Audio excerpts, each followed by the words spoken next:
Hello बच्चों, नमस्ते नमस्ते। तो चलिए मैं फिर से आ गया हूँ आप सबके बीच नया वीडियो लेकर, पार्ट 3 लेकर, ह्यूमन रिप्रोडक्टिव हेल्थ पे, जनन स्वास्थ्य पे। तो चलिए आज हम आपको अभी तक मैंने आपको क्या बता दिया है। अभी तक मैंने आपको बताया था कि कॉन्ट्रासेप्टिव में का यूज कहाँ कहाँ पे किया जाता है, किस अंग में किस जगह पे किया जाता है। मैंने ये सारा चीज सब थोड़े थोड़े बताए हैं, ठीक है। मैंने आपको बताया था मेल और फीमेल का केस लिया था, तो मैंने कहा था कि कहाँ पे निरोध यूज किया जाता है, किस कंडीशन में, कहाँ पे आईयूडीसी यूज किया जाता है, कहाँ पे कट लगाया जाता है। मेल के केस में भी ट्यूबेक्टोमी, उसके बाद वास्कोटोमी, मेल के केस में वास्कोटोमी, मेल फीमेल के केस में ट्यूबेक्टोमी। ये सारा मैंने प्रोसेस आपको कहीं ना कहीं डीप में पार्ट 2 में समझाया है। अब मैं पार्ट 3 में आपको पर्सनली अभी जो बात करने वाला हूं, मैं बताने वाला हूं कॉन्ट्रासेप्टिव के बारे में, और एकदम बेहतरीन ढंग से हम लोग इस गर्भ निरोध के बारे में, कॉन्ट्रासेप्टिव का मतलब गर्भ निरोध होता है, इसके विषय में हम लोग एकदम बेहतरीन तरीका से पढ़ाएंगे। मैं तो कह रहा हूं कि ये हर एज ग्रुप वाले बच्चे के लिए जरूरी है, क्योंकि ये हमारे पर्सनल लाइफ से जुड़े हुए चीज है। अब कोई साइंस का बच्चा तो भाई उसके लिए तो जरूरी है ही, जो आर्ट के बच्चे हैं, जो कॉमर्स के बच्चे हैं, वो भी शायद इस वीडियो को देखेंगे तो कहीं ना कहीं अच्छी ही जानकारी मिलेंगे, जिन्हें आज ना कल इस चीजों को समझना ही पड़ेगा। समझ रहे बात हो ना। और मैं तो यूं कहूं तो उन पेरेंट्स को भी शायद देखना चाहिए जिन पेरेंट्स को कभी कभी इस सब चीजों की अगर समझ नहीं होती है। वो जो कपल्स है, समझ रहे बात हो ना, मैरिजेबल एज ग्रुप वाले जो लोग हैं, जिनको बहुत सारी चीजों की समझ नहीं होती है कहीं ना कहीं, तो इस सब चीजों से परेशान हो जाते हैं। मुझे यकीनन है कि मेरे इस वीडियो के माध्यम से हर किसी को सपोर्ट मिलेगा कहीं ना कहीं इस सब चीजों को लेकर। समझ रहे बातों के लिए तो आप जरूर देखिए। तो चलिए आज हम जो टॉपिक बात करने वाले हैं, शायद हर किसी को ये जो टॉपिक है, शायद इससे कभी ना कभी रूबरू होंगे ही। समझ रहे बात हो ना। तो वो टॉपिक आज चलने वाला है। तो आज हम बताएंगे आपको कि आइडियल कॉन्ट्रासेप्टिव क्या होता है, और जितने भी कॉन्ट्रासेप्टिव यूज किए जाते हैं वो सारे कॉन्ट्रासेप्टिव के बारे में हम लोग, गर्भ निरोध के बारे में हम लोग बात करने वाले हैं। तो चलिए आइए हम बताते हैं आइडियल कॉन्ट्रासेप्टिव क्या है। तो आइडियल कॉन्ट्रासेप्टिव के बारे में यहाँ पे आइडियल हम किसको कहते हैं? आदर्श गर्भ निरोध उसको कहते हैं जो हमें यूज करने में अच्छा लगे, फ्रेंडली लगे, है ना, जो हमें इजिली अवेलेबल हो जाए, है ना, जो इफेक्टिव फॉर कॉन्ट्रासेप्टिव, यानी कि उसका हम यूज करें तो उसका प्रभाव हो। जैसे में हम गर्भ निरोध का क्यों प्रयोग करते हैं, नाम से ही सारा चीज पता चला है। गर्भ निरोध यानी कि गर्भ को धारण ना करने देना, इसी के लिए यूज करते हैं ना हम लोग। अब मान लीजिए कि हमने उसका यूज किया लेकिन उसका दुष्परिणाम मिल गया हमें कुछ। अब चाह रहे हैं कि प्रेगनेंसी ना ठहरे, लेकिन फिर भी अगर आइडियल है तो ऐसा नहीं होना चाहिए। बट कई केसों में चीजें हो जाती है जो थोड़ा सा हम मार्केट से इरेगुलर वे में चीजें खरीद कर ले आते हैं, तो वहां पे वो चीजें हो जाती है। आप अच्छे वाले लोग हैं तो उसमें कंडीशन में ये चीज कम मात्रा में देखने को मिलता है। तो चलिए हम बात करते हैं एक एक करके उस आइडियल के बारे में। आइए, तो यहाँ पे आप देखिए, बस ध्यान देते रहिए, बाकी समझाने का काम हमारा है, हम एक एक बात समझा देंगे। चलिए आइए देखिए। तो यहाँ पे आइडियल में मैं एक ट्रिक बताता हूं, इससे आप थोड़ा सा इस चीजों को ध्यान रख सकते हैं। अब FEEL फील है। अब जो चीज में महसूस ना हो तो फिर उस आइडियल का आइडियल होने का मतलब क्या बन जाता है ना। आइडियल का मतलब आदर्श होता है ना। चलिए, तो F फॉर फ्रेंडली यूजेबल होना चाहिए। ये गर्भ निरोधक कैसा होना चाहिए? गर्भ निरोधक, गर्भ निरोधक जो है कैसा होना चाहिए? आदर्श जिसको कहते हैं ना हम लोग, आदर्श गर्भ निरोधक है ये।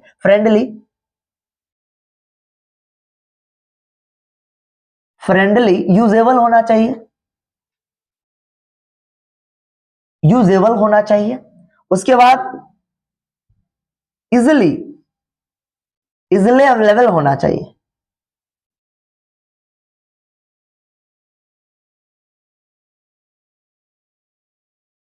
भाई इजिली रूप से हमें मिल जाना चाहिए, अवेलेबल होना चाहिए। Effective for contraceptive, contraceptive, effective for contraceptive हो जाएगा। यानी कि मैंने अभी बताया ना कि जिसका यूज हम करें वो इफेक्टिव होना चाहिए, यानी प्रभावकारी होना चाहिए, इजिली हर जगह पे, यानी कि मेडिसिनल शॉप पे हम जाए ना तो हमको मिल जानी चाहिए। मेडिसिनल शॉप पे अगर हम जाए ना, शॉप पे जाए तो हमें ये आसानी से मिल जाने चाहिए। अब देखिए यहाँ पे लिस्ट साइड इफेक्ट होने चाहिए, लिस्ट साइड इफेक्ट होने चाहिए, लिस्ट साइड इफेक्ट होने चाहिए, लिस्ट साइड इफेक्ट होने चाहिए, बहुत बड़ी बात है, लिस्ट साइड इफेक्ट होने चाहिए। अब यहाँ पे जब हम इसका यूज करें ना तो एक बात पर्सनली होनी चाहिए, no no interfere with, fair with sexual desire, sexual, ये बात आप थोड़े ध्यान रख सकते हैं। No interfere with sexual desire, जो इंसान की जो सेक्सुअल डिजायर होते हैं ना, जो सेक्सुअल यानी कि इच्छाएं होते हैं ना, इच्छा वो खत्म नहीं होनी चाहिए भाई इसका यूज करने पर, है ना। उसके बाद नो इफेक्ट फॉर हार्मोन्स, है ना, no effect, no effect for, तक उसी को तो आप अदर्स कहोगे ना भाई, नो इफेक्ट फॉर हार्मोन्स, ये भी ध्यान रखना है।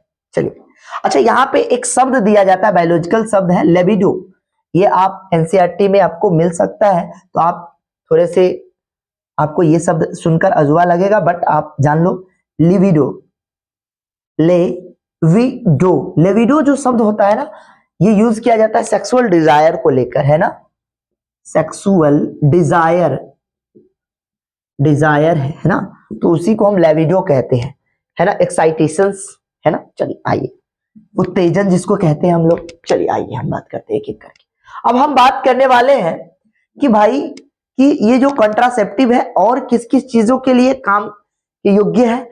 भाई एसटीडी के लिए, यानी कि आप अभी आपको मैंने एसटीडी नहीं पढ़ाया है, एसटीडी का मतलब होता है सेक्सुअल ट्रांसमिटेड डिजीज, यानी कि सेक्स के दौरान जो होने वाली जो बीमारियां हैं, जो परेशानियां हैं, उससे रिलेटेड चीजों से भी हमें ये बचाता है कहीं ना कहीं, समझ रहे बात हो कि नहीं।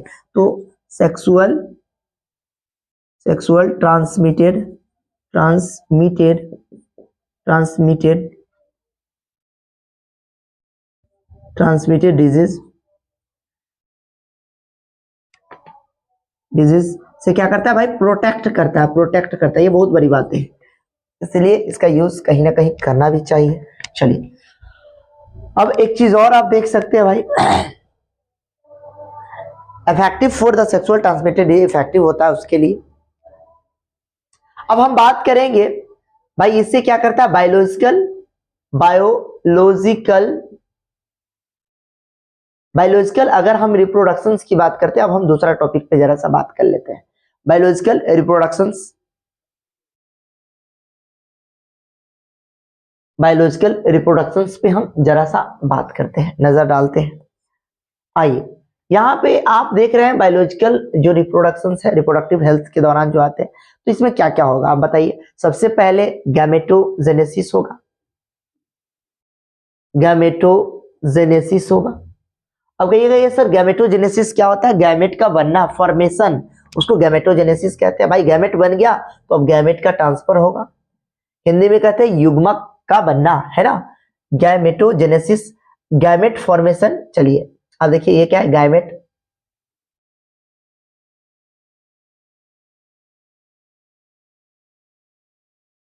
गैमे गैमेट ट्रांसफर। अब भाई गैमेट बन गया तो ट्रांसफर होगा, अब ट्रांसफर होगा तो क्या हो जाएगा, फर्टिलाइजेशन आएगा, जेशन होगा, और फर्टिलाइजेशन हो गया ओवा और स्पर्म के मिलने के बाद तो क्या होगा, इम्प्लांटेशन होगा,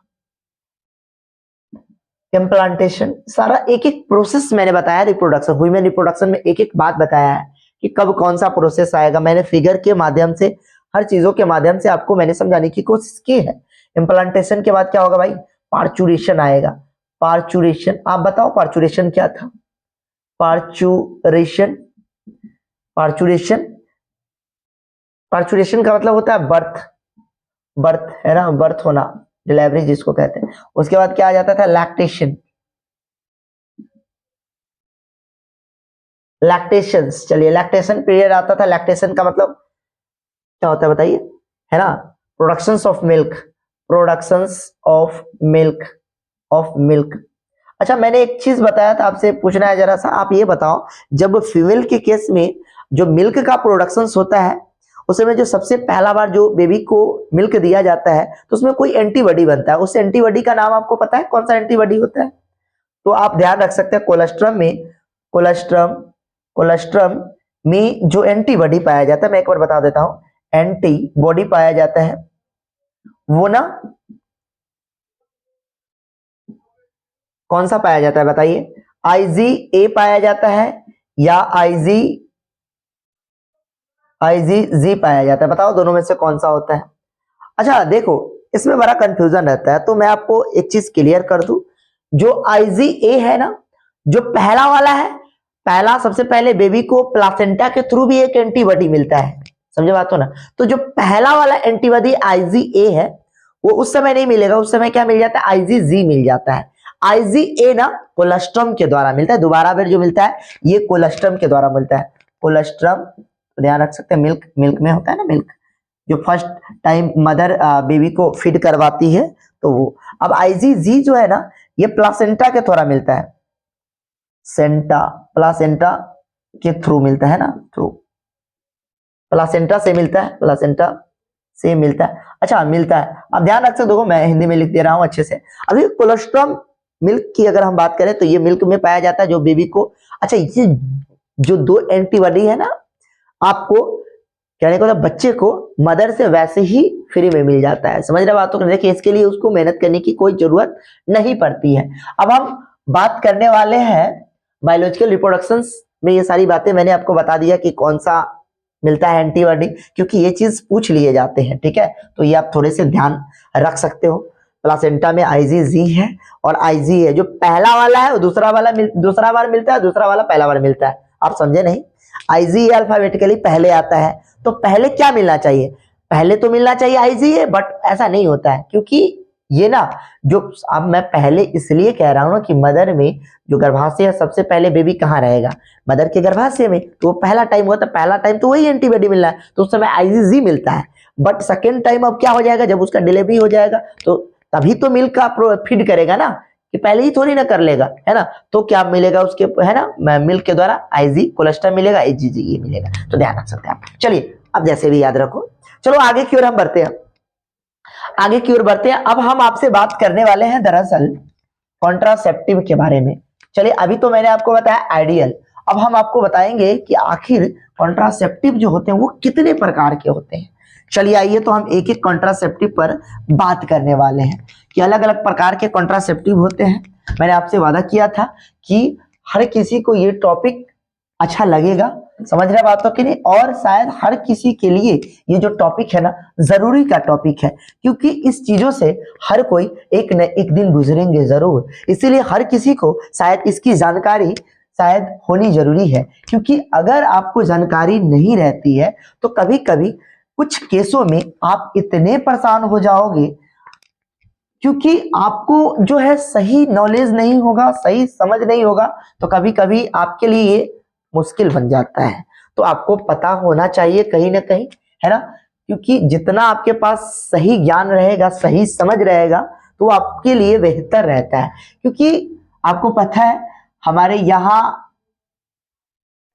यानी कि गलत चीजों थोड़े से ज्यादा ही बता दिए जाते हैं, सही ज्ञान नहीं रहता है, तो हम लोग थोड़े से परेशान हो जाते हैं सब चीजों को लेकर।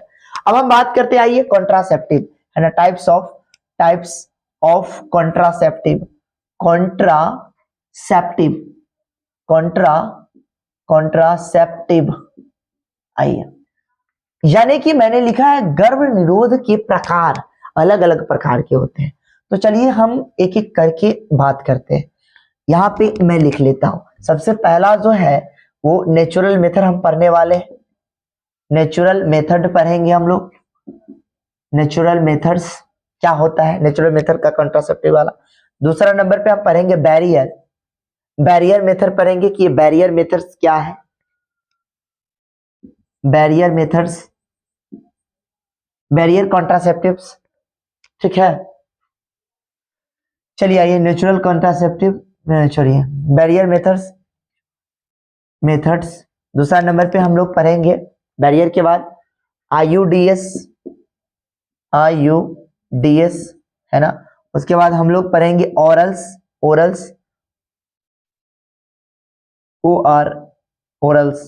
ओआरएलईएस ओरल्स पिल्स के बारे में पढ़ेंगे भाई। ओरल्स पिल्स क्या होते हैं इसके विषय में पढ़ेंगे हम लोग। उसके बाद हम लोग पढ़ेंगे इम्प्लांट। अच्छा, इम्प्लांट इसी में आ जाएगा, आईयूडीसी में ही आ जाएगा, ठीक है। उसके बाद हम लोग पढ़ेंगे इसमें खास तौर पे सर्जिकल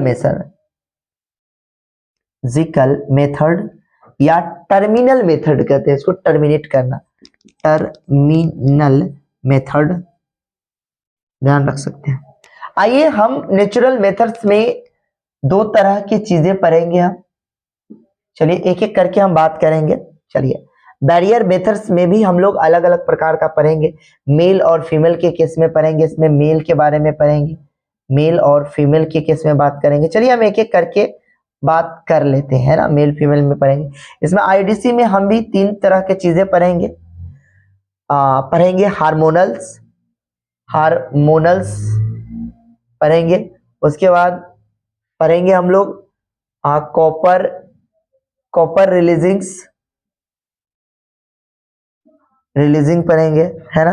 अच्छा, इसमें हम लोग पढ़ेंगे हार्मोनल्स रिलीजिंग पढ़ेंगे, hormonals releasing, copper releasing, hormonal releasing, copper releasings. उसके बाद कॉपर रिलीजिंग्स के बाद हम लोग पढ़ेंगे हार्मोनल्स सीयू रिलीजिंग्स। अब ध्यान रख सकते हैं ये सारा चीज। अच्छा चलिए यही चीज पढ़ेंगे हम लोग। तो चलिए हम एक एक करके सबके बारे में हम लोग अभी क्या करने वाले हैं, पढ़ने वाले हैं। तो आप बस इस चीजों को एक बार देख लीजिए अच्छे से। चलिए, तो आपने शायद सारा चीज लिख लिया होगा। आइए तो अब हम बात करते हैं नेचुरल मेथड की। नेचुरल, वो जरा सा मैं कैमरा देख रहा था। नेचुरल्स NATURL,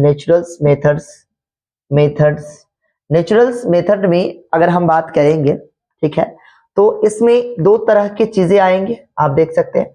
नेचुरल्स यानी कि वो मेथड्स जो प्राकृतिक तौर तरीका से हम यूज करते हैं। इसमें हम अलग से कोई कंट्रासेप्टिव्स या कोई दवाइयां हम नहीं लेते हैं।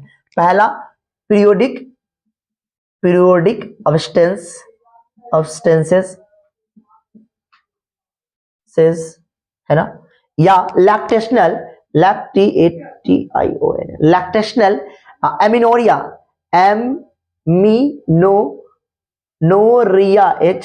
एमिनोरिया कह सकते हैं। लैक्टेशनल एमिनोरिया होता है, ठीक है ना, लैक्टेशनल एमिनोरिया। चलिए आइए हम बात करते हैं पीरियोडिक एब्स्टेंस के बारे में। नाम से ही पता चल रहा है कि ये पीरियोडिक एब्स्टेंस क्या होगा। देखिए, ये जो मेथड है पीरियोडिक एब्स्टेंस जो मेथड है, ये नेचुरल मेथड है। इसमें हमें क्या करना होता है कि जो फीमेल के मेंस्ट्रुअल साइकिल चल रहे होते हैं ना, उसमें दो पीरियड चीज होता है, एक सेफ पीरियड होता है, एक अनसेफ पीरियड होता है। तो जरा सा मैं आपको समझाने के लिए थोड़े से डेटा बनाऊंगा, उसके आधार पे मैं आपको थोड़े से एक्सप्लेन करूंगा, ठीक है। तो मैं यहाँ पे क्या करने वाला हूँ, पीरियोडिक के बारे में सारा चीज लिखने वाला हूँ। पीरियोडिक एब्स्टेंसेस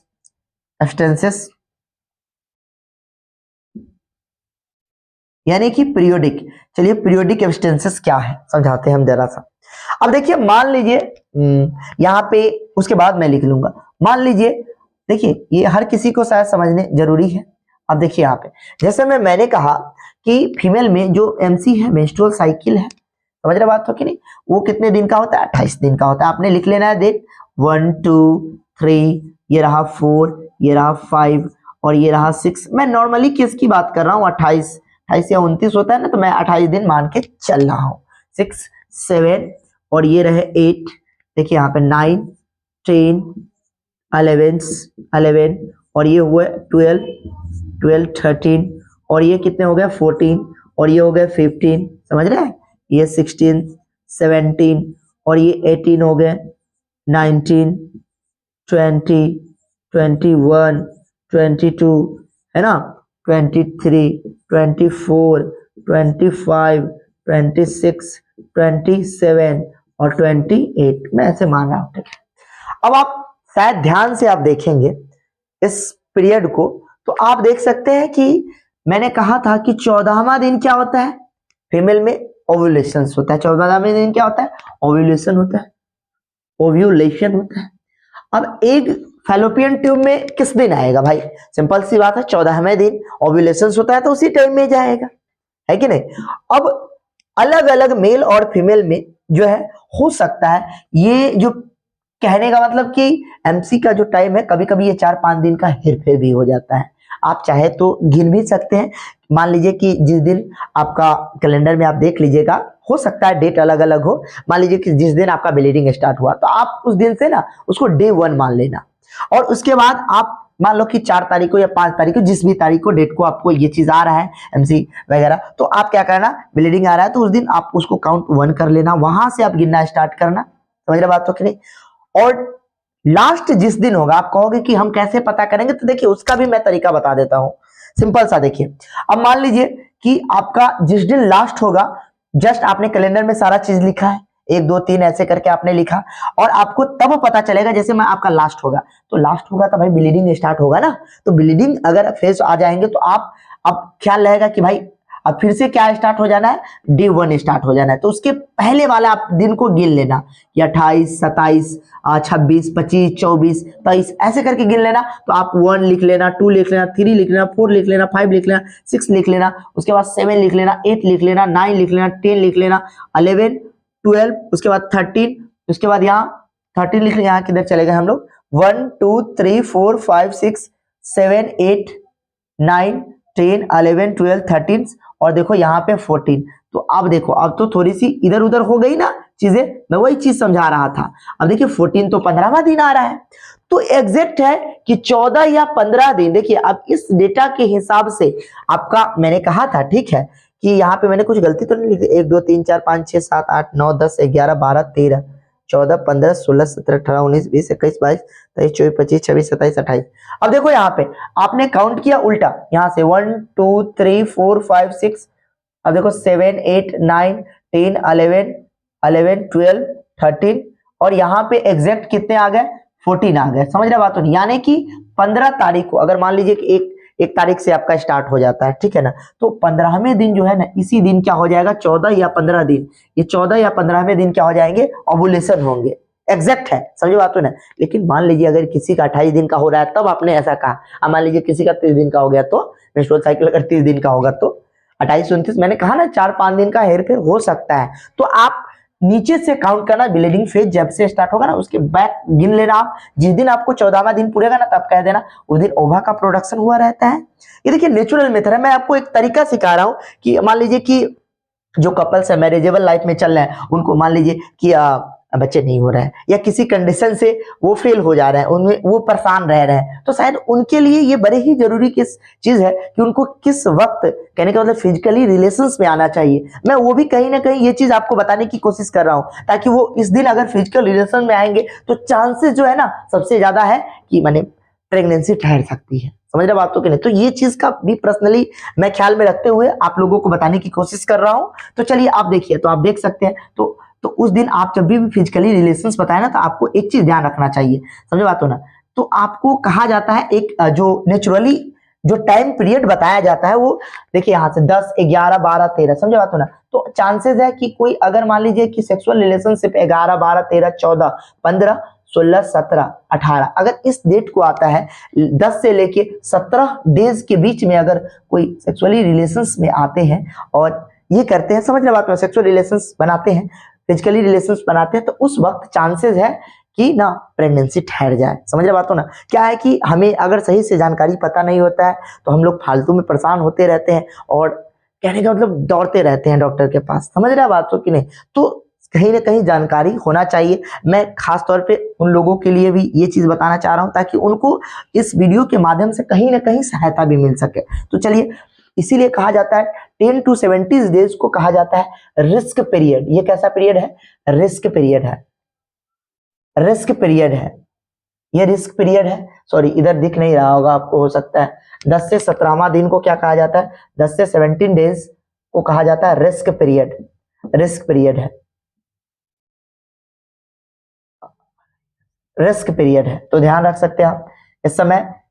इस समय सबसे ज्यादा पीरियोडिक एब्स्टेंसी होने के चांसेस है, यानी कि प्रेगनेंसी ठहरने की सबसे ज्यादा चांसेस होती है, प्रेगनेंसी होने के चांसेस होती है। अब देखिए, अब बाकी समय अगर आप इसके अलावा अगर आप करते हैं कोई भी डेट को, तो उसको हम लोग क्या कहेंगे, सेफ पीरियड कहेंगे, उस समय चांसेस कम है। अब देखिए मैंने कहा ना 10 से 17वां दिन चांसेस सबसे ज्यादा होते हैं, समझ रहे, क्योंकि आप देखिए ना 14वें दिन ओवुलेशन हो गया, आपने 15वां दिन अगर फिजिकल रिलेशनशिप बनाया या 16वां दिन बनाया, तो चांसेस है ना होने के। अच्छा, एक चीज और मैं आपको जानकारी के लिए बता दूं कि मान लीजिए ये अब इसलिए हो जाता है कि मैं आपको बता रहा हूं कि स्पेंट टाइम, जो मेल की जो स्पर्म होते हैं ना, वो कहने का मतलब गर्भाशय में यानी कि यूट्रस में कितने दिन तक सरवाइव कर पाते हैं, तो उसके बारे में भी आपको मैं जरा सा जानकारी दे दूं। ओवा और स्पर्म दोनों के बारे में मैं जरा सा बता देता हूं, है ना। सर्वाइवल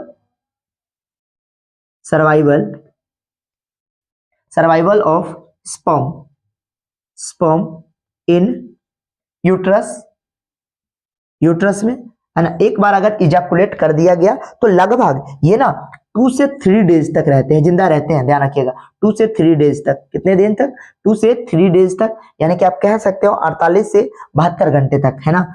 48 टू 72 आवर, 72 आवर, इतने देर तक। अगर इसी में ओवा की बात करें हम, देख लीजिए ओवा की बात अगर हम करें ना, ओवा का अगर हम पीरियड की बात करें, टाइम पीरियड, भाई कहां पे ओवा का कहां पे जाएगा भाई, फैलोपियन ट्यूब में जाएगा ना। तो कितना दिन तक कहने का मतलब रह सकता है, तो 2 से 3 दिन, मात्र 2 से 3 दिन। अभी तो ओव्यूलेशन हुआ, मान लीजिए 14 तारीख को ओव्यूलेशन हुआ, मान लीजिए तब 15-16 दिन तक लोग कहाँ रहेगा, फैलोपियन ट्यूब में रहेगा, समझ रहे बात हो ना। उसके बाद अगर उस बीच में 2 से 3 दिन के अंदर में अगर स्पर्म अगर पहुंच जाता है, तो चांसेस है कि फर्टिलाइज हो जाएगा। अगर नहीं पहुंचता है तो चांसेस फिर पुअर हो जाता है कहीं ना कहीं, है ना। ओवा टाइम पीरियड कितना होना चाहिए, कम है, 1 से 2 दिन, 1 से 2 डेज, तो ये ध्यान रख सकते हैं, है ना। यानी कि 24 से 48, 24 टू 48 आवर, 48 आवर, तो ये देख सकते हैं। इसको आप जरूर ध्यान रखें, समझे बात हो कि नहीं। एक बार मैं देख लूं जरा सा, कटा तो नहीं ना, हाँ एकदम सही दिख रहा है। चलिए, तो आप क्या है कि इस चीजों को एकदम बढ़िया से ध्यान रखें, यही है पीरियोडिक अब्स्टेंस, यानी कि हमको सेफ पीरियड ध्यान रखना है, समझे बात। अब हम बात करते हैं, कहीं ना कहीं आपको ये बात समझ में आ गया। अब मैं इसमें क्या ही लिखूं, आपको चीजें तो समझ में आ गया ना कि सेफ पीरियड किसको कहते हैं, अनसेफ पीरियड किसको कहते हैं। जिस समय फर्टिलाइज हो जाए दैट इज सेफ, कहने का मतलब रिस्की पीरियड है, इस समय चांसेस है प्रेगनेंसी का। चलिए अब हम बात करते हैं आगे की ओर, हम बात करते हैं, अब हम लैक्टेशनल इम्यूनोरिया की बात कर लेते हैं जरा सा। आपको ये शायद अच्छे से समझ में आ गया होगा, तो मैं इसको मिटा दे रहा हूं। चलिए अब हम बात करते हैं लैक्टेशनल एमिनोरिया। ये क्या है, ये सारे के सारे जो है सबके सब नेचुरल मेथड है, यानी कि नेचुरल बिना दवाई का यूज किए हुए, इस चीजों का हम ख्याल में रखते हुए कहीं ना कहीं प्रेगनेंसी को रोक सकते हैं, समझ रहे बात। तो कि आइए हम बात करते हैं, अगला जो टॉपिक हम बात करने वाले हैं वो है लैक्टेशनल एमिनोरिया। लैक्टेशनल ये जो वीडियो है खास तौर पे उनके लिए बड़े ही अच्छे साबित होंगे जो मैरिजेबल एज ग्रुप से जूझ रहे होंगे, है ना, उनके लिए बड़ा अच्छा हो सकता है। Lactational amenorrhoea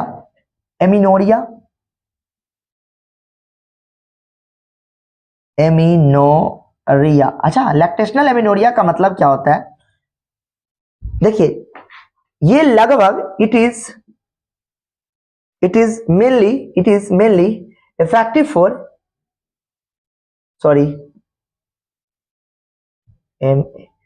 mainly effective for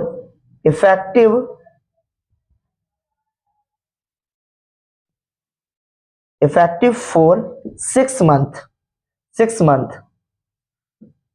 ये मेनली इफेक्टिव होता है 6 महीना तक। क्यों, लैक्टेशनल का मतलब क्या होता है, जब तक कोई फीमेल ना बच्चे को स्तनपान करवा रही है, तो यानी कि मिल्क का फीड करवा रही है, तो उस वक्त में क्या होता है कि फीमेल में ना रिलैक्सेंस नाम का यानी कि म्यूकस प्लेग जो है ना वेजाइना के परत पे ना चढ़ा रहता है, समझ बात हो ना। तो स्पर्म वगैरह अगर आते भी है तो उससे उसको कोई इफेक्ट नहीं होता। अच्छा एक चीज और मैं आपको क्लियर कर दूं, अगर फीमेल जिस हिसाब से मिल्क अगर फीड करवाना अगर छोड़ देती है तो प्रोजेस्टेरोन एस्ट्रोजन का लेवल डाउन चला जाता है, तो उस कंडीशन में चांसेस होता है कहीं ना कहीं प्रेगनेंसी घटाने का।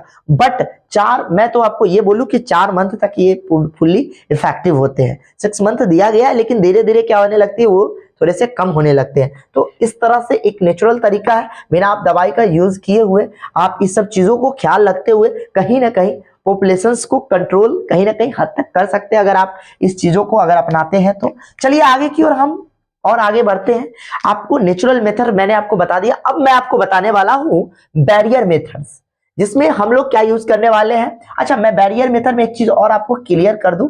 चलिए ये मेल और फीमेल के केस में तो हम बात करेंगे ही, चलिए कोई दिक्कत नहीं, ये तो सीखिए। अब हम बात करने वाले, जरा सा इसको हम मिटाते हैं। आइए आइए हम बात करते हैं इस पे।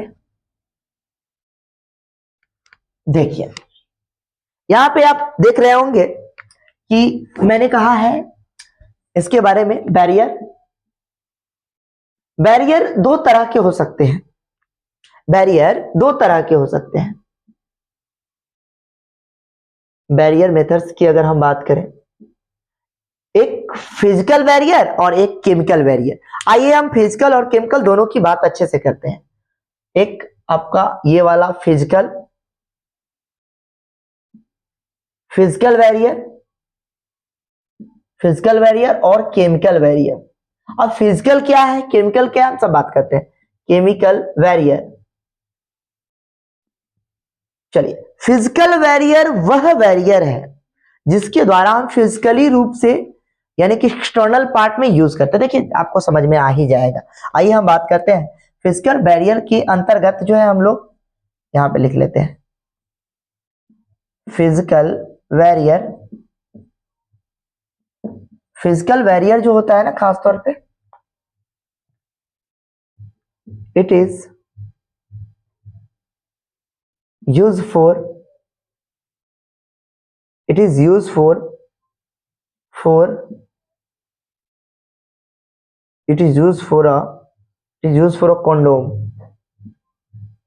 ये देख सकते हैं कंडोम का यूज करना फिजिकल बैरियर के अंतर्गत आता है। अच्छा सुनिए, मेल कंडोम, मेल कंडोम और फीमेल मेल कंडोम भी आते हैं, समझ रहे बात हो कि नहीं। आइए, और फीमेल कंडोम भी आ जाते हैं, फीमेल, ये दोनों आते हैं। अच्छा फीमेल कंडोम का नाम है फेमिडोन, फेमिडोन है नाम, ध्यान रख सकते हैं आप, फेमिडोन है। अच्छा मेल का जो होता है वो निरोध वगैरह अपने इंडिया का पॉपुलर ब्रांड है, निरोध, निरोध है ना, पॉपुलर ब्रांड है ये, पॉपुलर है थोड़ा सा निरोध। अच्छा आइए हम मेल, यहां पे कंडोम का फिगर भी बना देते हैं आपको। ये कुछ ऐसा दिखता है, ये आप देख सकते हैं। देखिए यहाँ पे ये कुछ कैप लाइक होता है, चलिए ऐसे बना देते हैं। ये कुछ इस टाइप का होता है, थोड़ा सा बड़ा बन गया, चलिए कोई नहीं, इस टाइप का होता है ना। ये कैपेड होता है। ये जो बाहर वाला जो ये अंदर में ये जो देख रहे हैं, ये कहने का मतलब ये एक्सटर्नल जेनेटिलिया मेल का होता है ना, पेनिस, उस पे लगाया जाता है ना। चलिए अब इसमें ना कुछ क्रीम भी लगे होते हैं जिसके कारण यहाँ पे जो मेल के जो वेजाइना है उसमें सीमेन वगैरह नहीं जा पाता है, इसके द्वारा ना प्रोटेक्ट हो जाता है। अब प्रोटेक्ट हो जा रहे हैं, यहाँ पे रुक जा रहा है, तो सिंपल सी बात है कहीं ना कहीं कॉन्ट्रासेप्टिव यानी कि गर्भ को धारण तो करने नहीं देगा क्योंकि सीमेन तो इसमें कलेक्ट हो जाना है। तो ये चीज है, तो आप ध्यान रख सकते हैं। चलिए अब हम फीमेल की बात करते हैं। फीमेल का ये जो फेमिडोन की मैं बात कर रहा था, फीमेल ये कुछ इस टाइप का होता है, देख सकते हैं आप। ये कुछ बड़ा मैं बना देता हूं, यहाँ पे थोड़ी सी जगह कम है तो मैं इस पर बना दे रहा हूं। आप देख सकते हैं ये इस टाइप का होता है, इस टाइप का होता है। हाँ फीमेल में जो मैंने आपको बोला ना फेमिडोन, फेमिडोन, ये जो होते हैं ना दोनों साइड से ओपन होते हैं, ये दोनों साइड से ओपन होते हैं। इसको ना जब फीमेल की विजाइना में इंसर्ट किया जाता है तो इसको ऐसे करके ट्विस्टेड कर दिया जाता है, ट्विस्टेड करके ये लगाया जाता है, ऐसे इसको मोड़कर लगाया जाता है और इसमें ना सेमेन वगैरह कलेक्ट हो जाते हैं। अगर सेमेन इसमें जाते भी है तो इसमें अलग प्रकार का स्पर्मिसीडल क्रीम लगा होता है जिसके कारण वो स्पर्म को क्या कर देता है, मार देता है। चलिए, तो इससे भी कहीं ना कहीं कॉन्ट्रासेप्टिव हो जाता है, प्रेगनेंसी नहीं ठहर पाती है, तो इससे भी प्रोटेक्शन होता है। और ये जो फिजिकल बैरियर है ना, खासतौर पे कहीं ना कहीं एसटीडी के लिए भी रिस्पॉन्सिबल है, यानी कि सेक्सुअल ट्रांसमिटेड डिजीज को भी प्रोटेक्ट करने का काम करता है, इसीलिए ये जो है बेहतर भी है कहीं ना कहीं। चलिए, तो कपल्स के लिए और मैरिजेबल एज ग्रुप के जो लोग हैं, यानी कि मैं उन्हीं कपल्स की बात कर रहा हूं जो मैरिजेबल कपल्स है, उनकी मैं बात कर रहा हूं, तो उनके लिए शायद ये बहुत बेहतर हो सकते हैं। अब कोई सर्जरी वगैरह से डरते हैं तो थोड़ा सा इन सब चीजों का भी यूज कर सकते हैं, कोई गलत तो नहीं है। चलिए आइए, अब हम और भी बहुत सारी चीजें बताएंगे। जो सर्जरी वगैरह नहीं करवाना चाहते हैं तो उनके लिए भी बहुत सारा टेक्निक है जिसका वो इस्तेमाल करके कहीं ना कहीं पॉपुलेशंस को कंट्रोल कर सकते हैं।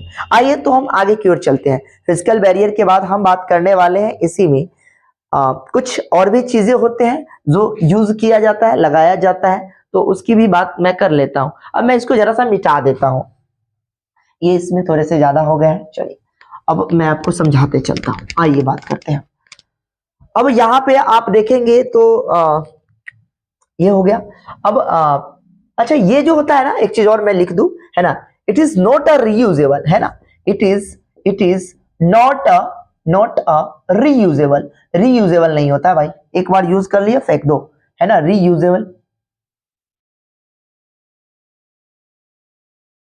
रीयूज रीयूजेबल नहीं होता है भाई, रीयूजेबल नहीं होता है ना। अच्छा, it is protect for, it is protect, अभी मैंने बताया प्रोटेक्ट फॉर एसटीडी, है ना, एसटीडी यानी इसकी सेक्सुअल ट्रांसमिटेड जो इन्फेक्शन है ना, उससे भी बचाता है, सेक्सुअली ट्रांसमिटेड डिजीज से बचाता है।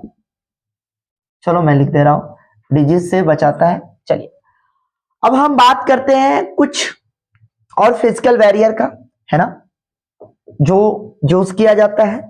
फिजिकल बैरियर की ही बात कर रहे हैं। आइए, अब देखिए यहाँ पे जो कुछ फिजिकल बैरियर है, जैसे डायफ्राम, PHRAGM, डायाफ्रागम, है ना। उसके बाद सर्विकल कैप, सर्विकल कैप होते हैं। उसके बाद एक और होते हैं वॉलेट, VAULATS, वॉलेट्स। देखिए ये कैसे होते हैं, ये सारे के सारे वेजाइना में इंसर्ट किए जाते हैं, है ना, ये फिजिकल बैरियर जो है। अब देखिए ये कुछ इस टाइप के होते हैं, आप देख सकते हो ऐसा होता है, ये डायफ्राम है। ये सर्विकल कैप कुछ इस टाइप के होते हैं, आप देख सकते हो, मैंने हर किसी का फिगर बना दिया है। सर्विकल कैप होते हैं ये। वॉलेट भी कुछ इसी टाइप के होते हैं, ये थोड़े से छोटे होते हैं, इस टाइप के होते हैं, ये वॉलेट होते हैं। तो आप देख सकते हो ऐसे होते हैं सारे, डायफ्राम, सर्विकल कैप, ये वॉलेट, आप देख सकते हो ऐसा होता है। हाँ, एक चीज और इसके लिए मैं एक लाइन लिखना चाहता हूँ, it is reusable, it is reusable, it is reusable होता है, ठीक है। और it is protect from a semen, it is, एक लाइन और लिख देते हैं, it is not entry, it is not entry a semen, it is not entry a semen in vaginal canal, in vaginal canals, यानी कि वहां पे canal जो होता है, रिप्रोडक्टिव ट्रैक, जो कहने का मतलब जो जनने ट्रैक होता है ना, पाथ होता है, उसमें नहीं जा पाता क्योंकि उसके आसपास ये लगे होते हैं सर्विकल कैप, ये वहां पे नहीं जाने देता है ना। आप ऐसे लिख लो, ज्यादा अच्छा रहेगा, यूट्रस है ना, it is not entry semen in a uterus, uterine track, uterine track, uterine track मैंने यहाँ पे भेजा है ना, यानी कि मैं वो भी लिखा था तो गलत नहीं था, बट ये थोड़े से अच्छे हैं क्योंकि सर्विकल कैप, सर्विक्स जो है वेजाइना पहले नीचे हो जाती है, सर्विक्स फिर ऊपर हो जाता है, तो थोड़ा सा इसलिए मैंने यूटेराइन ट्रैक लिख दिया, ठीक है ना। चलिए अब हम बात करने वाले हैं, ये सारी चीजें हो गई, ये फीमेल लोग यूज करती है, मैं एक बार लिख देता हूँ, it is use for a female, it is ये फिजिकल में नहीं भाई, ये तीनों के तीनों आप ध्यान रख सकते हैं, ये मैंने लिखा ना तीनों के तीनों, ये तीनों कौन यूज कर सकती है, फीमेल, फीमेल। चलिए तो आप ध्यान रख सकते हैं। अब हम बात करने वाले फिजिकल, कहीं ना कहीं आपको चीजें समझ में आ गया कि फिजिकल, ये इसको फिजिकल क्यों कहा गया है। अच्छा, अब ये फिजिकली रूप से यूज किया जाता है, इसके लिए इसको फिजिकल कहा जाता है। अब हम केमिकल बैरियर की बात कर लेते हैं कि भाई केमिकल के अंतर्गत कौन कौन से आते हैं, तो आइए हम केमिकल की भी बात करिए लेते हैं। आइए इसको मिटाते हैं हम। आइए देखिए, यहां तक आपको अच्छे से शायद समझ में आ गया होगा। अब हम केमिकल्स की बात कर लेते हैं। चलिए आइए देखिए, अब हम बात करते हैं केमिकल्स मेथड्स। चलिए देखिए, इसमें कुछ खास नहीं है, केमिकल्स मेथड्स में आपको ध्यान क्या रखने हैं, केमिकल्स जो बैरियर है, it is mainly used for progesterone and estrogen, अच्छे से लिखिए यहाँ पे, progesterone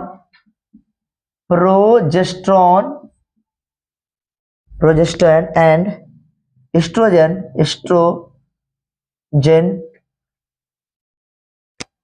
progesterone and estrogens pills and chemicals barriers, it is mainly spermicidal cream, spermicidal cream,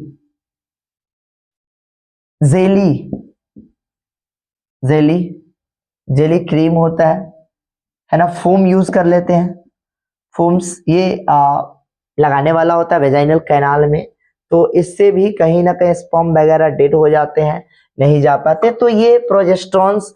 अच्छा, एक कंडीशन और भी आता है, मैं आपको बताऊंगा इसमें बैरियर में ही, कहीं ना कहीं वो इम्प्लांट वाला कंडीशन।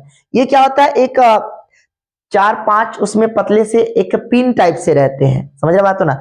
अभी के डेट में तो खैर कोई उसका यूज नहीं करता है, बट पहले किया जाता था जब आया था, तो आपको भी पता है कोई भी चीज पहले आती है तो उसका हर कोई यूज करना चाहता है, समझ रहे बात हो ना। अगर उसका कुछ ना कुछ अच्छा साइड इफेक्ट आता है, मार्केट में आता है, लॉन्च होता है, तो आपको भी पता है।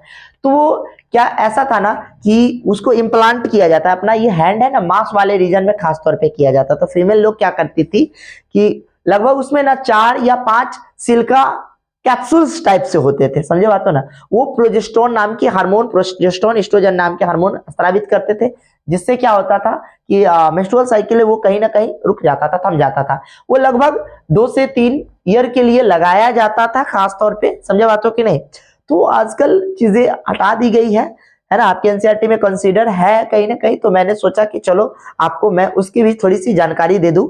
तो ये हैंड में लगा दिया जाता था, फीमेल लोग इसको थोड़ा सा लगाना इसलिए छोड़ दी, कारण है क्योंकि एक तो ये अगर ज्यादा साल हो जाती थी तो हो जाता था, कभी कभी क्या होता था मांस को अंदर में चला जाता था। अब भाई अंदर में चला गया और इसके अंदर में और घुस गया, तो भाई इसको कभी कभी सर्जरी करके निकालना पड़ता था। अब मान लीजिए फीमेल, अब इसको थोड़ा सा और भी, कहने का मतलब फीमेल है कोई भी है तो ये कैसी, ये सोशलिज्म है, यानी कि मैंने कहने का मतलब कि जो फीमेल होती है भाई, अब मान लीजिए इस हैंड में लगाई हुई है, अब कोई फीमेल मान लीजिए कि ये छोटा सा, ये वाला अगर हैंड वाला छोटा सा अगर कोई कपड़ा है, अब अपन ये हाथ ऐसे उठा रहे तो दिखता है, तो थोड़ा सा उनको अच्छा बिहेवियर नहीं लगता था, माने अच्छा चीज नहीं लगता था, जिसके कारण ना जो फीमेल है ना उसका यूज करना थोड़ा सा कम कर दी, समझ रहे बात हो ना।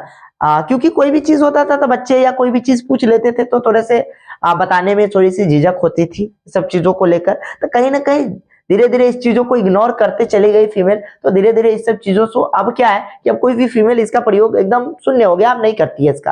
लेकिन उससे भी कहीं ना कहीं आप देखिए उसका भी एकदम 100% क्योर नहीं था कि आप भाई उसको लगाइएगा तो वही पे करेगा। कभी कभी ऐसा भी देखा गया कुछ केस में भाई लगाने के बाद भी क्या हो जा रहा था, प्रेगनेंसी ठहर जा रही थी, हम जिसके लिए लगा रहे हैं वही चीज गड़बड़ा जा रहा है। समझ बात तो कि नहीं, तो लोग उसको थोड़ा सा हटा भी दिया। अब ये कहीं ना कहीं हैंड में लगाने के बाद रजिस्टर भी करता था भाई, अब पेनिट्रेट करके लगाया रखो, हमेशा ऊपर नीचे हाथ करो, कोई काम अगर कोई फीमेल काम करने वाली फीमेल है तो उसके लिए सोच सकते हो कितना प्रॉब्लम हो सकता है। तो इसलिए धीरे धीरे इसको हटा भी दिया गया। चलिए अब हम बात करने वाले हैं बैरियर मेथड में। मैंने आपको एक एक चीज बता दिया। बैरियर मेथड में कहीं ना कहीं आईयूडीएससी भी आता है, लेकिन आईयूडीएससी को हम अलग से पढ़ेंगे। चलिए हम बात करते हैं इंट्रा यूटेराइन डिवाइस की बात कर लेते हैं। आइए उसके बाद हम इम्प्लांट में भी थोड़ा सा बात कर लेंगे। चलिए बोले हैं तो अब इम्प्लांट में ज्यादा कुछ दिया नहीं हुआ है, एनसीईआरटी में थोड़े से दे रखे हैं, तो मैं सोचा हूं कि चलो बता दूं। अलग अलग बोर्ड वाले बच्चे होंगे, सीबीएसई वाले बच्चे, फिर बिहार बोर्ड वाले, अलग अलग बोर्ड वाले हैं, कुछ बच्चे हो सकते हैं निट वाले भी हो, समझ रहे बात हो ना, तो उन सब के लिए भी थोड़े से ये कहीं ना कहीं सहायक होंगे। चलिए आइए हम बात करते हैं।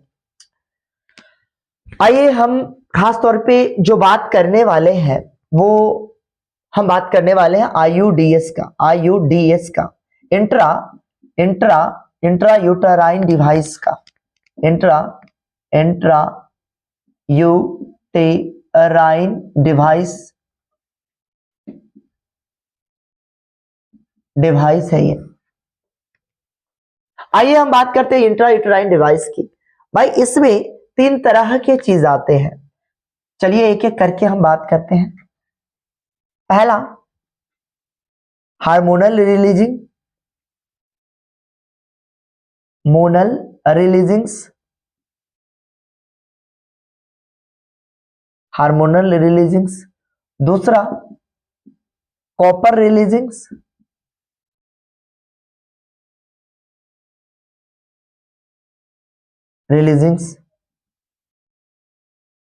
कॉपर रिलीजिंग्स हो गया, हार्मोनल हो गया, कॉपर हो गया, और एक और आता। अच्छा एक मिनट,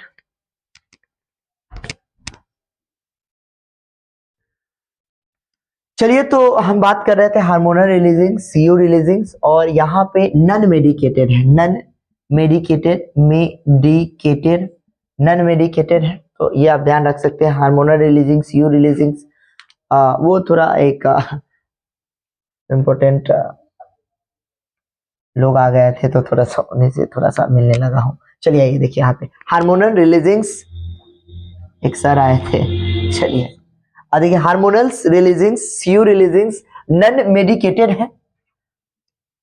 आइए हम अब आगे की ओर बात करते हैं। हार्मोनल जो रिलीजिंग है ना, यहाँ पे आप देखिएगा इसमें कौन कौन चीज आ जाते हैं। आइए हम एक एक करके बात करते हैं। सबसे पहले हम बात करेंगे नन मेडिकेटेड का। नन मेडिकेटेड नन मेडिकेटेड की बात करेंगे। आइए नन मेडिकेटेड का मतलब मेडिकेटेड नहीं हो, जैसे में हम इसमें बात करेंगे लिप लूप है ना, ये एक प्रकार का, ये मैं कहने का मतलब मेडिकेटेड नहीं है। Lips loop, LOOP lips loop है। अच्छा ये जो लिप लूप होता है ना, ये खास तौर पे क्या करता है, लिप लूप जो होता है ये खास तौर पे आपको फाइगोसाइटोसिस करता है। फाइगो मैं समझा दूंगा क्या है नहीं है, सारा चीज मैं समझा दूंगा, अच्छे से लिख देता हूं मैं। फाइगोसाइटोसिस ऑफ स्पर्म है ना, स्पर्म का फाइगोसाइटोसिस करता है, ध्यान रखना भाई। Phagocytosis of sperm in with uterus भाई, यूट्रस से, गर्भाशय से, कैसे कैसे लिख देता हूं, यूट्रस से, आप ध्यान रख सकते हैं। Lip loops phagocytosis of sperm with uterus. चलिए अब नन मेडिकेटेड का काम है ये चीज, लिप लूप ध्यान रखिएगा। अच्छा ये अच्छे से ध्यान रख सकते हैं आप, यहाँ से क्वेश्चन आ ही जाते हैं। चलिए अब हम बात करने वाले हैं सीयू रिलीजिंग्स। चलिए आइए सीयू रिलीजिंग्स क्या करता है, सीयू रिलीजिंग्स, सीयू का मतलब कॉपर हो गया है ना। सीयू रिलीजिंग में आ जाइए, अलग अलग प्रकार के इसमें डिवाइस आते हैं, ये सबके सब डिवाइस है, मैंने देखना ये सबके सब गर्भाशय में लगाया जाता है, ध्यान रखिएगा। मैंने लिखा है ना इंट्रा यूट्राइन, यानी कि गर्भाशय के अंदर, समझ रहे बात तो कि नहीं, यानी कि इस वाले रीजन पे मैंने गर्भाशय का उस दिन फिगर बनाया था, और मैंने कहा था ये जो होता है ये इस वाले रीजन, ये जो फैलोपियन ट्यूब है, आपको मैंने सॉरी आपको दिख नहीं रहा होगा, इस केमिकल मेथड्स को मिटा देते हैं हम। चलिए छोटा सा बना देते हैं हम थोड़ा सा, चलिए ताकि आपको समझ रहे, और इसका यूज तो ऐसे होना ही है। एक एक चीज आपको बताना है, समझाना है मुझे अभी बहुत कुछ, तो इसको रहने देंगे, इस फिगर को हम लोग मिटाएंगे नहीं, है ना, ताकि आपको समझाने में मुझे आसानी पड़े। अब देखिए यहाँ पे इस वाले रीजन, क्योंकि ये वाला रीजन देख रहे हैं ना, फंडस वाला रीजन है, फंडस इसी वाले रीजन में क्या किया जाता है, इम्प्लांट किया जाता है। तो चलिए हम बात करेंगे, यहाँ से भी ये इंडोमेट्रियम वाला लेयर है, एक एक लेयर है।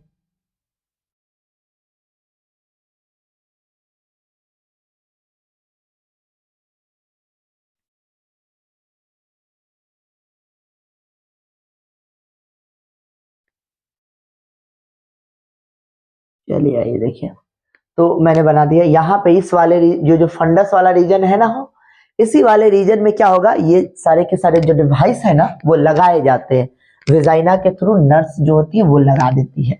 चलिए तो यहाँ से अब क्या होगा, गर्भाशय धारण नहीं हो पाएगा ना, तो इससे कहीं ना कहीं इसी को लिए तो इसको कहते हैं गर्भ निरोध कहते हैं ना।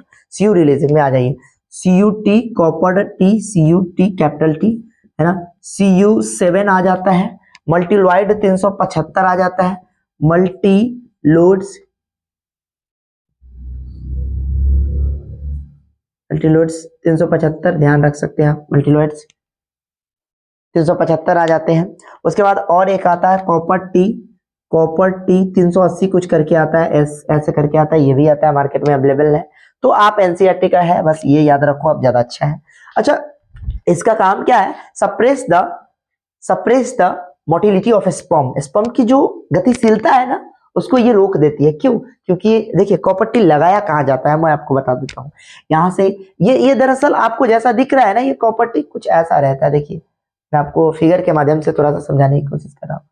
यहाँ पे आपको शायद नहीं दिखा, मैं यहाँ पे बना लूँ कॉपर टी, कॉपर 7। अच्छा यहाँ पे जो कॉपर का होता है ये कुछ इस टाइप का होता है, देखिए ऐसा नली टाइप से रहता है, इस टाइप से रहता है, समझे बात हो कि नहीं। यहाँ पे ये पतला सा ना थ्रेड निकला रहता है, देखिए यहाँ पे मैं आपको बताता हूँ ये कैसे इंसर्ट किए जाते हैं। ये ऐसा नली टाइप से रहता है, यहाँ पे ये पतला सा नली रहता है, यहाँ से पतला सा थ्रेड निकला रहता है, यहाँ पे ये धागा देख रहे हैं आप, ये थ्रेड है। अब क्या किया जाता है, ये जो है इसको ना, इस रस्सी को ऐसे करके ऐसे खींचा जाता है, तो जैसे ही रस्सी खींचते हैं ना तो ये ना ऐसा मुड़ जाता है, ऐसे मुड़ जाएगा। ये कैसे हो जाएगा, ऐसे करके ऐसे दोनों तरफ से मुड़ जाएगा।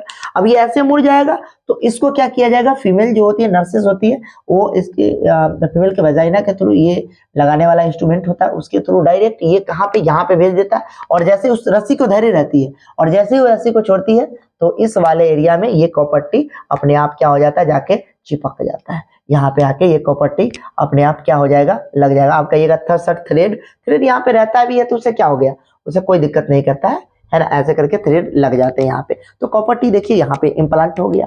अब क्या होगा कि स्पर्म, अगर मान लीजिए कि फीमेल के वजाइना के थ्रू ये स्पर्म, अगर बहुत सारे स्पर्म आए तो अब क्या होंगे, उस कंडीशन में स्पर्म जो है यहाँ पे अगर आते भी है तो बहुत सारा क्या होगा, स्पर्म यहाँ पे आके टकरा जाएंगे, जिससे क्या हो जाएगी, जो स्पर्म की जो गतिशीलता है ना वो धीमी हो जाएगी, है ना। मोटिलिटी सप्रेस द, यहाँ पे वही बात मैं लिख रहा था, suppress the motility of sperm की जो मोटिलिटी है ना, गतिशीलता, वो क्या हो जाएगी, धीमी हो जाएगी, समझे बात हो कि नहीं। और भाई यहाँ पे जो स्पर्म बाद में इम्प्लांट होगा ना वो भी नहीं हो पाएगा। इम्प्लांट वैसे एनसीईआरटी ये नहीं लिखती है, सिर्फ एक ही लाइन लिखती है, स्पर्म की मोटिलिटी को कम कर देता है। लेकिन मैं आपको कह रहा हूं कि अगर मान लीजिए कि कुछ स्पर्म अगर यहाँ पे आके एग के साथ जाके फर्टिलाइज कर लेता है तो उसके बाद उसको प्रत्यारोपण करने के लिए, यानी कि इम्प्लांट करने के लिए कहाँ आना पड़ेगा, आपको पता है, यहाँ पे आना पड़ेगा। अब यहाँ पे तो ये चिपका हुआ है, कॉपर टी चिपका हुआ है, तो हो तो नहीं पाएगा। तो यहाँ पे मोटिलिटी तो कम कर दी, लेकिन बाई चांस अगर यहाँ पे फर्टिलाइज कर भी लेता है तो यहाँ पे आके इम्प्लांट तो यहीं पे आके करना है इसको, तो उस कंडीशन में इम्प्लांट तो हो ही नहीं पाएगा, समझ रहे बात तो कि नहीं। तो ये कर देता है मोटिलिटी, स्पर्म की मोटिलिटी को कम कर देता है, तो और इम्प्लांटेशन भी नहीं होने देता है ना। इम्प्लांटेशन नहीं होने देता है, ध्यान रखिए, नहीं होने देता है, नहीं होने देता है। हो नहीं देता है। देखिए मैंने हिंदी में लिख दिया है देता है, तो आप ध्यान रख सकते हैं चीजों को।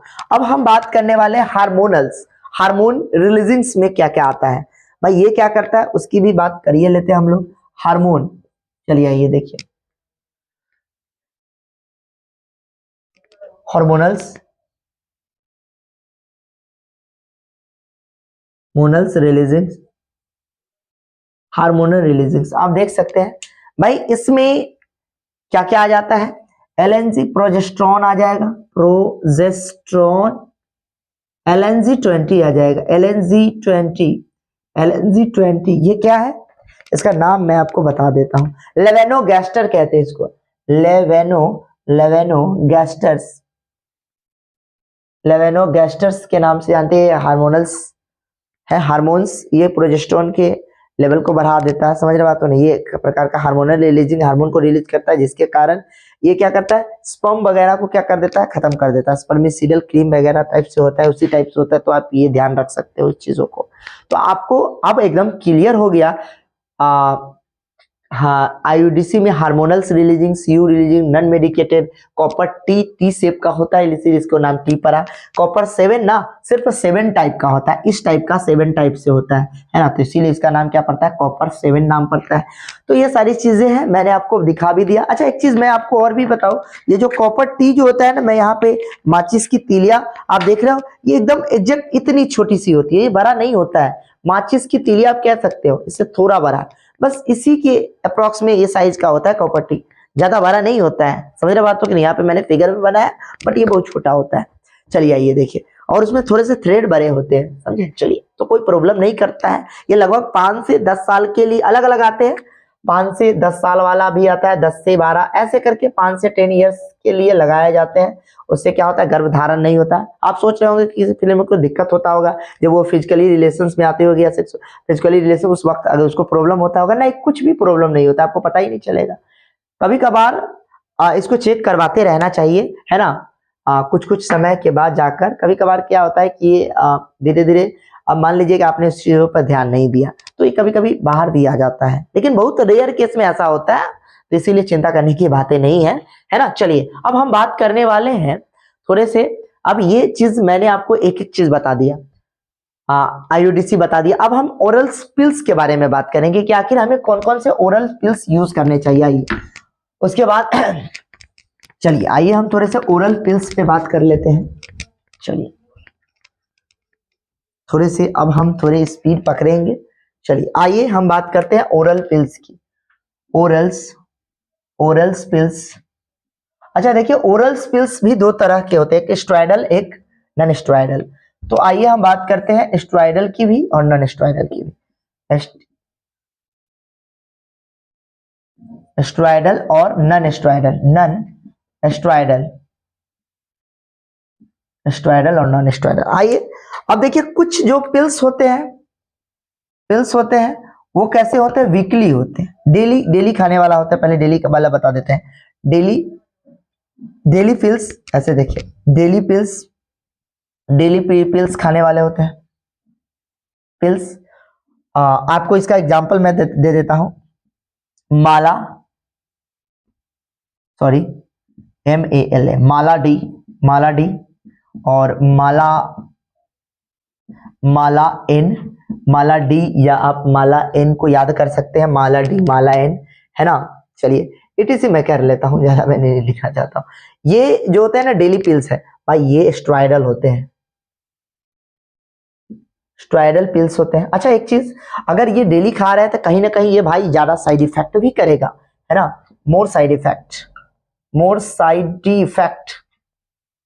भी कर सकता है, मोर साइड इफेक्ट होता है। साइड इफेक्ट का मतलब मैंने आपको बताया था अभी जस्ट थोड़ा देर पहले।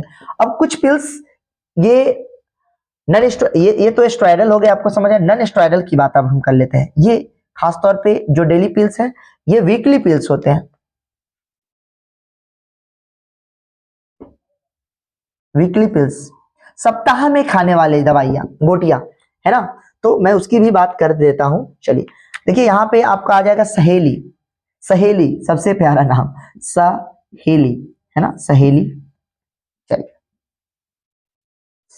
सहेली, सहेली है ना।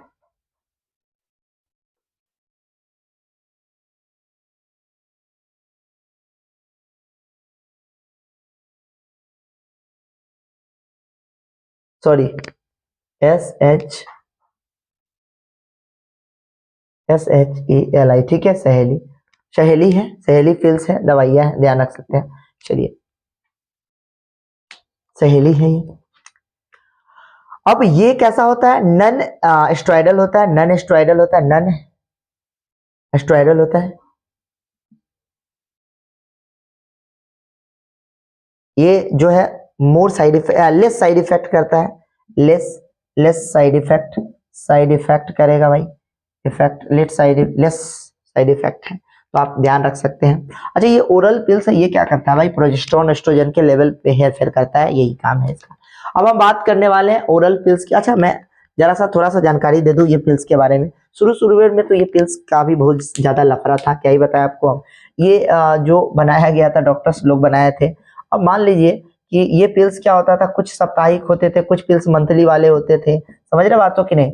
तो अब मान लीजिए कि ब्लीडिंग फेज था, तो आयरन की गोटी 5 दिन का जो गोटी होता था, उसको अलग कलर से इसको कलर कर दिया जाता था, समझ रहे बातों की नहीं, और बाकी को जो है ऐसे ही छोड़ दिया जाता था। टोटल 28 दिन के लिए बनते थे, 28 दिन का ये पिल्स होता था, समझा। तो 1 2 3 4 5 6 7 8 9 10 11 12 13 14 15 16 17 18 19 20 21 22 23 24 25 26 27, ये 28 दिन वाला पिल्स बन गया, ठीक है ना।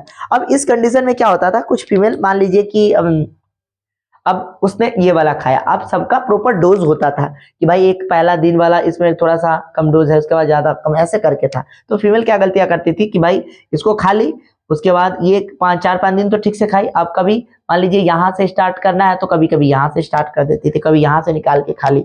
तो उस कंडीशन में कभी कभी उसको प्रेगनेंसी ठहर जाता था, क्योंकि सबका अपना अपना अलग अलग लेवल था, तो ये प्रॉब्लम आ रहा था। तो फिर क्या किया गया कि भाई डॉक्टरों ने सोचा यार कि ये प्रॉब्लम हो रहा है, तो उसने क्या किया, नंबरिंग कर दिया गया। लेकिन अब आप समझिए जरा सा, हर कोई तो उस समय में पढ़े लिखे नहीं थी, है ना, कि आप 1 2 3 भी उसको समझ में, आप ही अंदाजा लगाइए कि जब आपके दादाजी या दादाजी थे उस समय कितने लोग पढ़े थे, नहीं पढ़े थे ना तो कहीं ना कहीं उनको ये प्रॉब्लम परेशानियां हो रहे थे। तो डॉक्टर्स ने ये पिल्स वाली बातें में अलग अलग कलर का प्रयोग किया। बहुत सारे आप मार्केट में देखेंगे तो अलग अलग वेराइटी के पिल्स आपको मिल जाएंगे, अभी तो ढेर सारे बन गए हैं, अभी तो पूछो ही मत, समझे बात हो कि नहीं। लेकिन अभी के समय में जो सबसे ज्यादा क्यूरेबल है, मोस्ट है, बेहतर है, जो लगभग जो अच्छा माना जाता है, वो कहीं ना कहीं आईयूडीसी को माना जाता है, इंट्रायूटेराइन डिवाइस। सर्जरी अगर कोई नहीं करवाना चाहते हैं तो इस मेथड का कहीं ना कहीं वो यूज करके अपना रिलेशनशिप को मेंटेन रख सकते हैं फिजिकली, बात समझ रहे हैं ना। पर वो यानी कि पॉपुलेशन ग्रोथ में भी कहीं ना कहीं सहयोग कर सकते हैं भाई, कि भाई सिंपल सी बात है कि वो उस चीजों को रोक सकते हैं कहीं ना कहीं, है ना। अब मान लीजिए थोड़ी सी गलती के कारण आप, क्योंकि आपको पता है कि जब सेक्सुअल डिजायर आते हैं तो उस समय कुछ दिखता है नहीं, ऐसा कुछ है ना, फीलिंग होती है, तो उस वक्त हम पर्सनली इस सब चीजों का यूज करें तो हमारे लिए कहीं ना कहीं बेहतर है।